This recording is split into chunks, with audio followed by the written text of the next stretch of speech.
Welcome to another 21 Hats Dashboard. I'm here with Sean Bussey, who is CEO and founder of Kinesis, which is based in Portland, Oregon, and works with small businesses on marketing, culture, and strategy. Welcome back to Dashboard, Sean. Good to see you, Lauren. Good to see you. Sean, you've been working LinkedIn pretty hard lately. I follow you, I read your stuff, and it's good stuff. It's obvious you put a lot of time into it, time and effort, especially because you don't hear a lot of people say nice things about social media these days. Yeah. I wanted to talk to you about why do you do it and what are you getting out of it? So maybe we could start. Am I right? You're putting a significant amount of time into this. What's your basic process? Yeah. I've invested in LinkedIn for a long time. Like, I was probably one of the early adopters of the platform. I was just interested in it, kind of from the get-go, along with all other social media networks when they were first coming out. And I've actually drifted away from the other ones. Like, I don't have a Twitter account anymore, or X, whatever you want to call it. I deleted my Facebook account probably 5 or 6 years ago. I still have an Instagram account, but it's basically me doing artwork. But yeah, so I'm all in on LinkedIn these days. That's it. And it's been a really powerful tool for me in terms of recruiting employees and getting new customers, and also I would say reinforcing relationships with customers that I already have. Yeah. So those are kind of like the way I see it, and then we can get into the process if you'd like. If that's where you want to start. Well, I do want to hear more about how you use it to recruit employees and how you use it to get customers. But yeah, tell me about the process. How many hours a week, and what are your goals? I don't have a defined process. Like, every morning I wake up and I log into LinkedIn and write a post. I know some people are very disciplined about it and do it that way. I treat it much more like almost like an artist would treat artwork, in that I'm sort of waiting for something to inspire me and to really, kind of captivate what's interesting for me. And I found that when I write posts that are built on that foundation, they're much more powerful, much more engaging. I get much better results. So it's like art in that you don't know when the muse is going to strike you. One of my very, very, very successful posts, I took a photo of myself sitting in the lobby of a bank, my old bank. I was a member of B of A many years ago, and I wrote a post about, hey, I'm leaving my bank, and here's why. And that was a really popular post. I didn't go into the bank with that idea in mind. I was just sitting in the waiting room, and I took a photo and thought, and then this got me to thinking about banking, so yeah. Well, that's something that people talk about a lot. Do you think the photo made a difference? I mean, you could have written the same post without a photo. Did that help? Yeah. I've done a lot of experimenting with photos and drawings and sketches and video, and you're good with the red pen. I like it when you play around to highlight certain elements of something that you want to emphasize. I gotta say, it's a good illustration of how authenticity and almost like really basic stuff can be way more powerful than something that's highly polished. We've done really polished videos and so forth, and I put them up there and not gotten a lot of traction on them. On the other hand, I'll do like a screen grab on my phone, and I'll take my finger and I'll draw on it and be like, this is a bad idea. And then that becomes the graphic. And honestly, those are some of the most successful posts I've done. And I have a theory on it. It's that there's an authenticity there, and people are desperate for authenticity. And when they see it, it's like they gravitate towards it. So I think I know the answer to this question based on what you just said about authenticity. I don't think there's a role for ChatGPT in your process. Am I right about that? Yeah, it is involved in my process 0% of the time. Yeah. It's I'm making art here, Lauren, and it's inspiration and observation and things that are around me that maybe I'm frustrated with or inspired by. Yeah. Well, that's an interesting part of it too, because I'm sure you've had this experience. You talk to business owners and you say who want to establish a larger footprint and, create space for themselves. But often they ask the question, well, I don't, what should I write about? I don't know what to write about. Yeah. Can you tell us more about how you decide? Because again, I follow you. Sometimes your stuff is, dead on target for the things we talk about on the 21 Hats podcast. They're very much about running a business. And sometimes they're about woodworking, nothing of the sort. How do you think about that? Yeah, that's a great question. I was thinking about it as I was kind of preparing for this conversation. And if I were to distill it down, I would say my core strategy is this. Point one is I want to illustrate competence, wisdom, and insight. Fundamentally, I want to be perceived by other people as having good ideas and something worth listening to. And the subject matter that I'm interested in is pretty broad because I'm a human. And, I think all of us have things we're interested in. We might really be into our churches. We might really be into our business. We might really be into hobbies. And a lot of us limit ourselves to kind of like what our business is. And I'm actually pretty expansive on that. So point one of the strategy is I want to illustrate wisdom and competence. It's a fairly broad field that I'm going to talk about. And then the second thing is to be a little more focused. I generally want to illustrate my passion for owner-run businesses. And I can do that in lots of different ways, but it's like those two things. If I want to, if I'm consistently showing up and letting people know, hey, I've got something worth listening to, and that I care about this community, I think that does, I know it does a lot of good things in terms of generating interest from employees and from customers.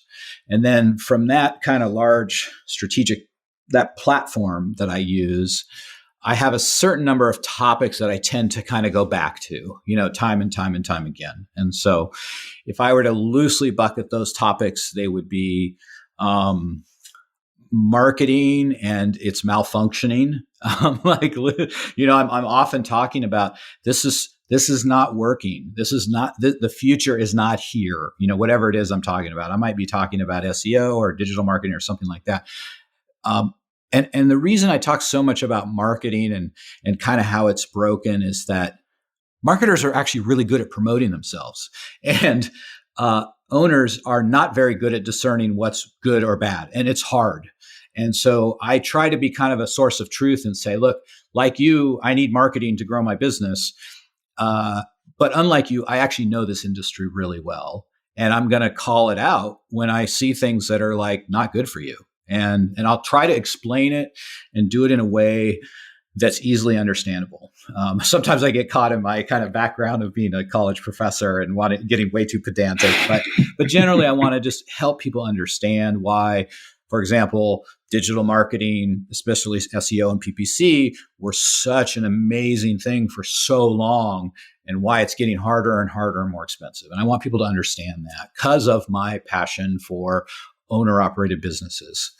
So that's a big area of focus for me, is marketing and where it's broken. Another area I will hone in on is housing. And I know it's like, I don't build houses. Well, actually, I just built a house, but like, it's not my business. But I'm really passionate about housing because I believe it's such a point of friction for business owners in terms of getting good employees. Like if your employees can't afford to buy a house, if your community has become too expensive for them to live there, you're going to have a really hard time running your business. And so I'm really passionate about housing and housing policy, and I'll talk about where it's working well and where it's not working, and, kind of engaging in that community. And so it attracts a different person, not necessarily my customer, but people are interested in it. Do you think you mentioned attracting both employees and customers. When you write about housing or something like you wrote a post about the Portland airport, and obviously, business people tend to travel, so it's hardly irrelevant, but it's not you wouldn't necessarily predict that that's going to drive potential employees or customers to you. Yeah. How do you think about the different audiences you may be attracting by pursuing those different interests? Yeah, the airport one's a really good example of cross interests, right? So the airport, the new Portland airport was built with, a tremendous kind of unified effort by many, governmental and private businesses in this community. It was a huge endeavor. And we used some technology in it, which is basically cross-laminated timber, kind of mass timber to build this thing, which is remarkable unto the planet in terms of an airport that's been done this way. And so there's something newsworthy there, right? Like, whoa, this is a totally different airport. And certain people are going to be attracted to that, as I am, right? I'm attracted to architecture and buildings and that sort of thing. And then what I've discovered about posting is like, if you can tap into a shared cultural experience, whether that's positive or negative, that has a much greater tendency to like bring people to you. So when I talk about the airport, I took a picture of my feet at the airport, which is a kind of a code among Portlanders, because we've done this for many, many years. We take pictures of our feet with the iconic Portland airport carpet. And so when people are scrolling through their feet, so you're an outsider, you don't know, but now you know. If you know, you know. If you know, you know. And so when people are scrolling through their feed and they catch a glimpse of this carpet, it stops them, right? It stops those who know. And then they pay attention to you. So a lot of it is, what are these shared culture experiences and how can you tap into it like that fast? Just like really, really quick, either with a really smart headline, a really, striking image that might be Sean scrawling his finger saying, this is a bad idea, so it's like that shared experience. Those have been some of my most impactful posts on there. And it surprises me too, to find, I did a post about inequality in the city of Portland and how it relates to transportation. And that was a hugely successful post. It was a very critical post. And I got lots of people who are business owners, who could be customers of mine, who are customers of mine, commenting on that, liking that, agreeing with it. So it's risky because I'm putting something out there, right? I'm taking a stand. I'm putting a position, and that could be risky. And some people are afraid to do that. Have you had problems with that? Have you lost customers, connections, friends? Yeah, that's a great question. I've gotten smarter about not getting in trouble about it. The one thing I've discovered is that there are certain targets that are universally acceptable. So, for example, I did a post about Intuit, and I talked about their price increase, which was like the third one in like a year. I mean, just in a very short period of time. And if you use QuickBooks, you hate Intuit. I promise you hate that product. Their customer service is terrible. The product itself is okay, so, but they're the 800-pound gorilla in the small business world. They own accounting software. If I recall correctly, that was one where you used a screenshot and the red pen to highlight their addressing you as dear valued customer. Dear valued customer. I'm so valuable they don't even know my name. So I've kind of, when I go after something, I try to go after something that's big, powerful, that people are frustrated by. And, I'm trying to give voice to our community, so, I'll talk about things like, things that really drive small businesses nuts. So one thing you haven't mentioned is writing about your business, Kinesis. How often do you do that? And where do you draw the line between just describing the business and actually making some sort of pitch? I would say that of the topics I have or of the strategies I use, it's probably the least impactful. So anytime I have to really pay attention that I'm not going into sales mode. Anytime I get into the at Kinesis or blah, blah, blah, and give me a call today if you're interested in doing something like this. I don't think I've seen that post from you, Sean. Well, you don't see it because the algorithm won't promote them. So there's a couple of factors there. Mm-hmm. One is, even if it's an effective message for our audience, I've generally found that the algorithm somehow sniffs out the self-promotion. So if you're going to promote yourself, you have to do it in really kind of these like adjacent ways. So the most successful way I found to actually promote Kinesis is actually to promote my clients. So interesting. Yeah. So like I have clients doing really awesome stuff. And so I'll point people to them and be like, it's so cool to work with this company. Look at this thing they've just done. It's remarkable. And I love that because I believe it. And also it helps them a little bit. And then to the right buyer, they look at that and go, that's cool. I like what Sean's doing with that company. I kind of want some of that, So that's a really important thing for professional service providers to understand is that a lot of customers buy out of desire to be like others. They want to be like somebody else. And if you've helped a client or an industry or businesses achieve something really remarkable, other businesses will see that and want to be part of that. And that's a really good business development strategy. I think that's a great point. You did mention that you think LinkedIn has helped you in recruiting employees. Is that something you deliberately set out to do, or is that just a byproduct of the process you've described?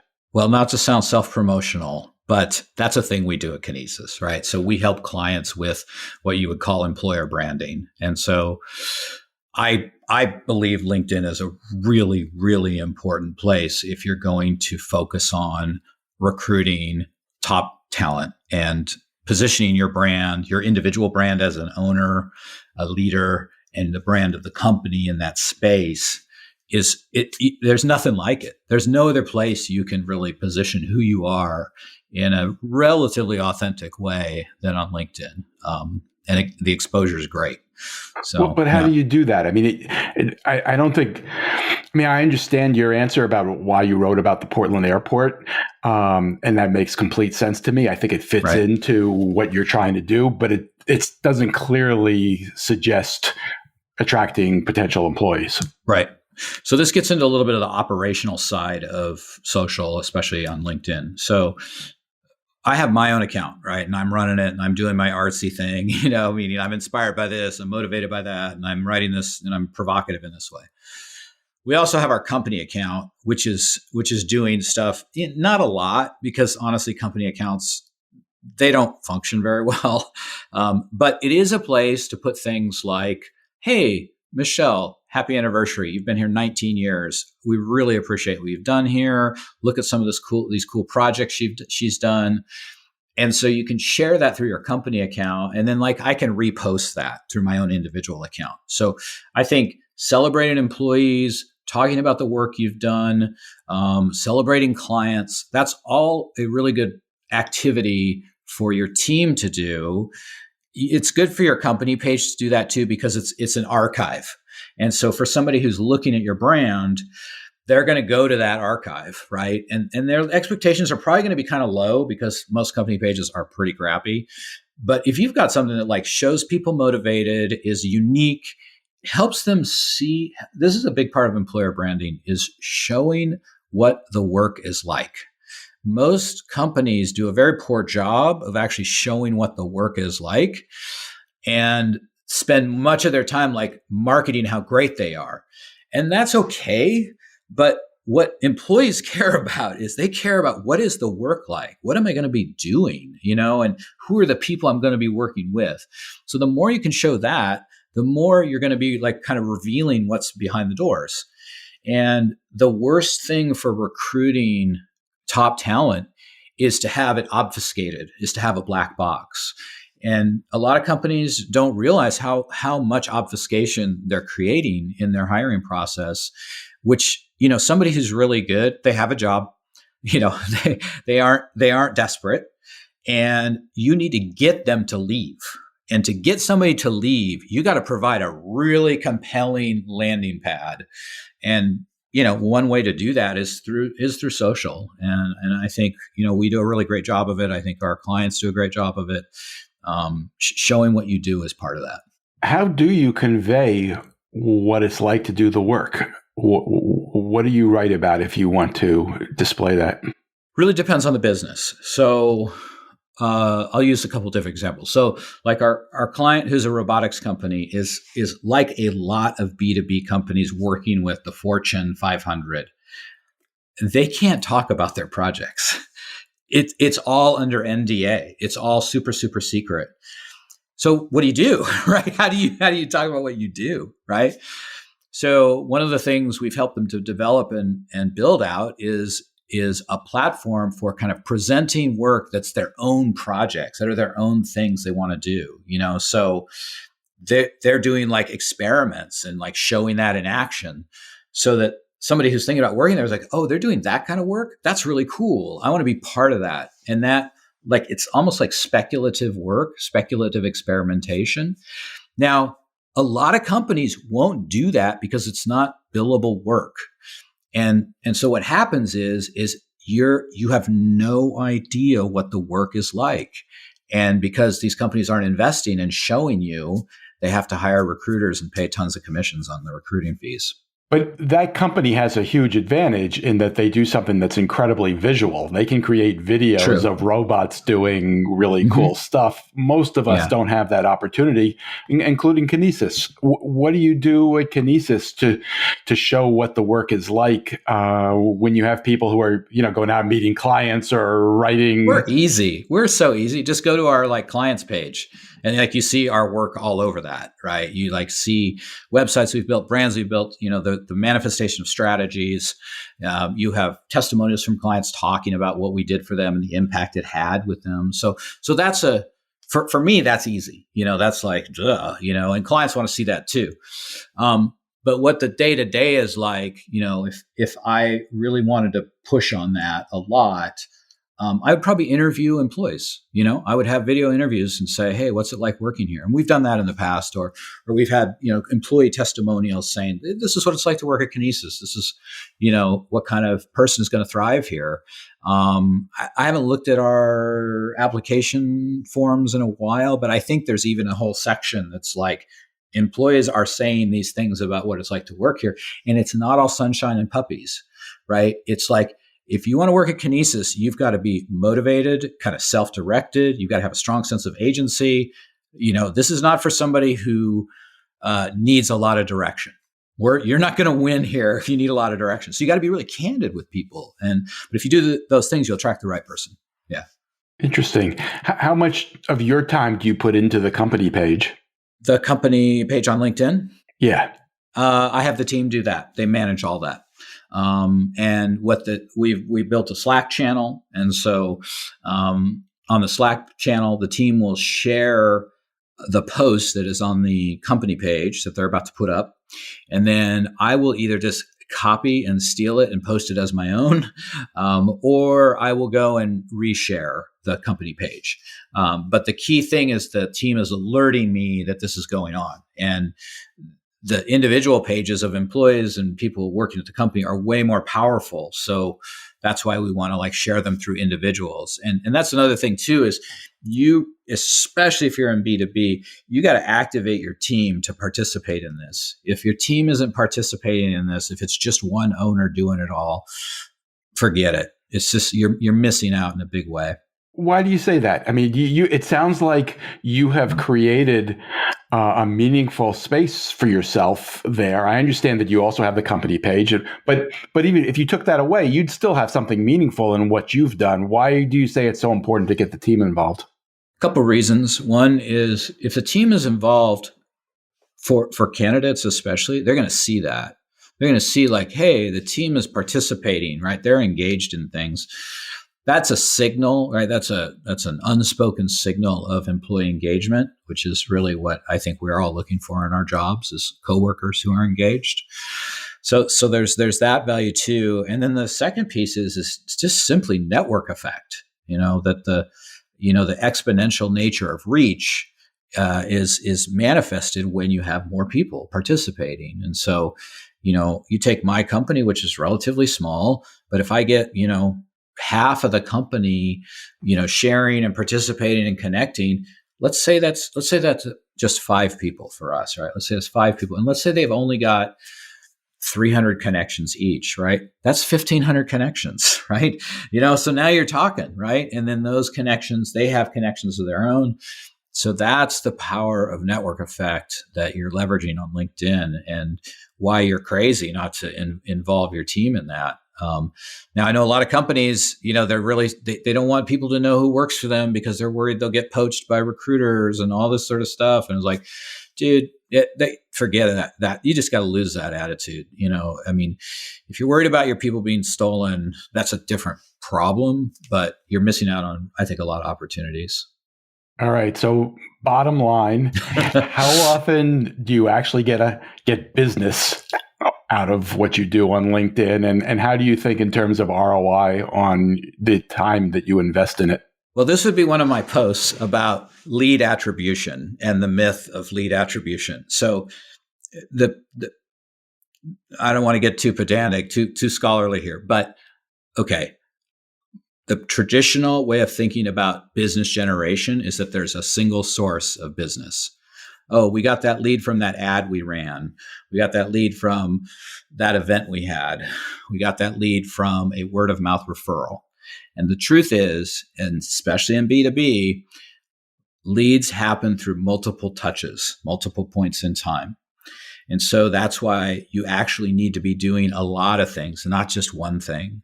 So as an example, I have a new customer called me out of the freaking blue. I hadn't spoken with him in years, probably 7-8 years, easily. He's got a new enterprise. He's thinking about buying a new business. He wants to bring us in to help him with it. I had no idea this was going on, right? So I sit down with him and I'm talking to him, blah, blah, blah, and he's like, yeah, man, I haven't seen you in forever. He's like, I've disconnected from everything. I'm not on any of the apps. I've gotten so much technology out of my life. The only thing I do really is join LinkedIn like maybe once a month. I pop in for a few minutes. I see something you've written and then I'm out. And he's like, and by the way, it's really smart. You're killing it over there. And I was like, I had no idea this guy is like looking at what I'm doing. Now you could say, oh, that was LinkedIn. Well, the truth is, I worked with him 15 years ago, 10 years ago at a different company, helped him with their brand and strategy. So he got to see how we worked, right? And, gave a positive impression. So in traditional like lead funnel, you would say, well, is the source of that lead LinkedIn? Or is the source of that lead Sean's network? Is the source of that lead a former client? And the answer is yes. It's all of those things. But I firmly believe if I hadn't been pushing on the LinkedIn boulder every day, I don't know that he would have remembered. I don't know that he would have said, oh, I'm going to call Sean, right? He might have like reached out to a buddy and said, hey, do you know anybody that could help me with this thing? Because we forget things. And so LinkedIn is a really good way to kind of stay top of mind in front of people. And that's really important because a lot of people are not ready to buy today. And no amount of like pushing them to buy is going to make that happen. But if you're staying in their orbit, if you're doing like I'm saying, my strategy of illustrate wisdom and competence, passion for owner operated businesses over and over and over again in a non-obnoxious way, I think then you get opportunities. And so that's how I see the ROI on that is it's part of a whole system of business model generation. Which is potentially frustrating for somebody who might be trying to jump in and do this now. You made clear you've been active on LinkedIn for a long time. You developed a following. So you're not new there. Somebody who's trying to use LinkedIn as a strategy, putting more time and effort into it now, how would you guide them in terms of thinking about realistic goals? How would you encourage them to stick with it and not get frustrated when they don't get the kind of results you get in the first 2 months or 6 months or years? Yeah, I think it's like a lot of things in business, where, that old parable of like, when's the best time to plant a tree? It's 50 years ago, and the second best time to plant a tree is today. And I really believe that a lot of these things, people just have to start.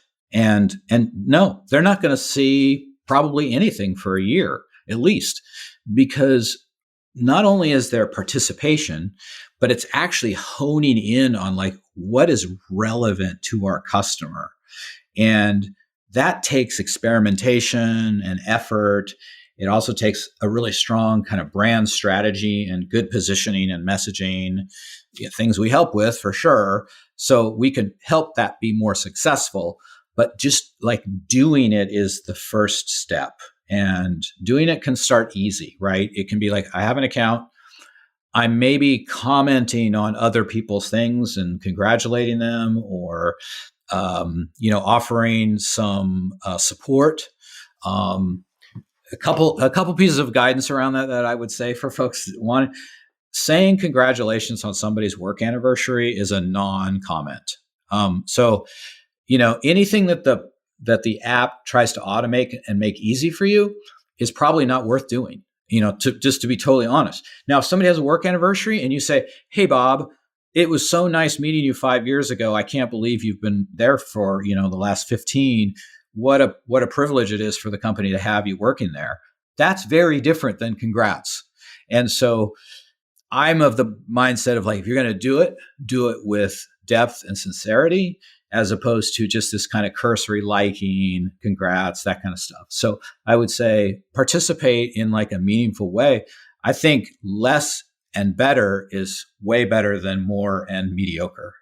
That's been my experience, at least. So I would say start there, commenting on other people's things, asking questions. That's always a good thing. Like, hey, if like, I don't know, somebody wanted to follow me and say, "Hey, Sean, that's really cool. You wrote a book. What motivated you to do that? What was your experience? What came out of that?" And then I could share like, it was good in this ways, and this ways it was not so awesome, or whatever, So like you're starting to build a relationship there. And I've met lots of really great people just by that, Again, it's authenticity and, connection and commitment, as opposed to my most recent post, which is about somebody saying, "I'd love to connect with you and, learn more about your industry and blah, blah, blah. And I promise not to send you a sales pitch." And I was like, "Oh, cool. Somebody's actually not going to sell something to me."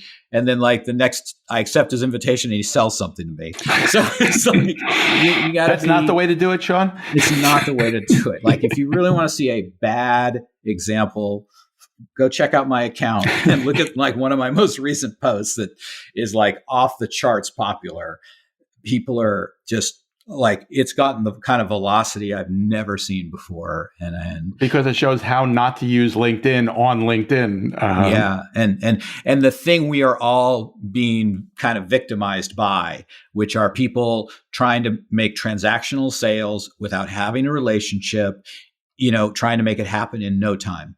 And that's when you run into a problem, because you only get kind of one shot to do that. And once you screw that over, you're done. So I think there's no silver bullet here, but there is doing the work. And it's really rewarding if you're willing to do the work. Sean Bussey is CEO of Kinesis, which is based in Portland, Oregon, and works with small businesses on marketing, culture, and strategy. Thank you, Sean. Thanks, Lauren. Have a great week, everybody.